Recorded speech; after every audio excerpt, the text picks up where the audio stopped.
ফেরেশতা আমাকে জড়িয়ে ধরে চাপ দিলেন। তারপর ছেড়ে দিয়ে বললেন, اقرأ باسم ربك الذي خلق خلق الإنسان من علق اقرأ وربك الأكرم الذي علم بالقلم علم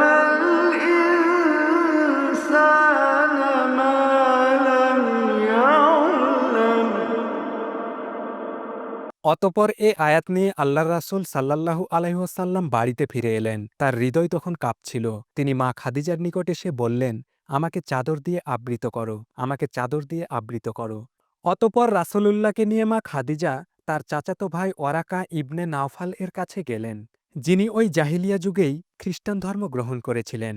ওয়ারাকা তাকে জিজ্ঞেস করলেন, ভাতিজা, তুমি কি দেখো? আল্লাহর রাসূল সাল্লাল্লাহু আলাইহি সাল্লাম যা দেখেছিলেন সবই বর্ণনা করলেন। তখন ওয়ারাকা তাকে বললেন, এটা সেই বার্তাবাহক ফেরেশতা যাকে আল্লাহ মুসা আলাইহি ওয়াসাল্লামের নিকট পাঠিয়েছিলেন।